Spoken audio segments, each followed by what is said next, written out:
Pour ne rater aucune de nos vidéos, n'oubliez pas de vous abonner et d'activer la cloche. Ce qu'on a vu, il a non seulement défié, bravé son opposition et aux côtés de celle-ci, les populations qui croient à cette opposition-là. J'ai vu plutôt un discours, pour ma foi, j'ai été déçu du discours parce qu'il n'a rien de différent de ce qui se fait par le passé, alors que nous sommes à 2 mois des élections, une élection cruciale, une élection déterminante dans laquelle aujourd'hui tu ne peux pas passer, d'une part tu vas passer tant que tu n'entends les citoyens s'interroger sur le contexte de cette élection-là, comment ça va se dérouler. Donc il aurait dû vraiment faire quelques efforts pour apaiser ce climat-là que de lancer des incantations, il y aura la sécurité. Pour moi, ça ne veut presque rien dire.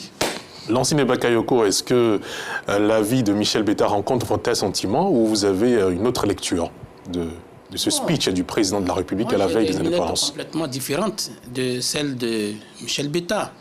Parce que, vous savez, le chef de l'État, lui, il privilégie l'intérêt général.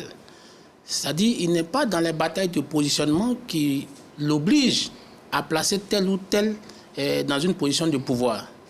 Je vais être plus simple. C'est-à-dire que le président de la République, lui, s'occupe des 322 462 km² et des 30 millions d'habitants.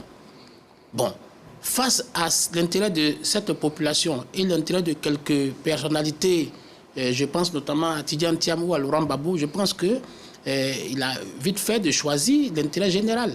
Et moi, j'ai aimé la boutade du président Laurent Gbagbo dans les années 2008-2009. Il a dit, si je dois choisir entre la majorité et l'intérêt de la minorité, je privilégie l'intérêt de la majorité. Et qu'est-ce que ça crée après? Aujourd'hui, l'intérêt de la majorité, c'est les 30 millions, ce sont les infrastructures qui sont construites, ce sont l'adduction en eau potable, c'est les questions d'électricité, c'est les questions du numérique, c'est les problématiques agricoles, ce sont les questions d'éducation et de santé. Et je crois que sur ces chantiers, beaucoup a été fait. Je pense même que toutes les régions de la Côte d'Ivoire, il y a un maillage territorial qui est fait aujourd'hui par rapport à la mise à disposition de ces infrastructures par rapport aux populations. Voyez-vous, en termes d'infrastructures routières, quasiment toutes les régions aujourd'hui sont reliées par du bitume.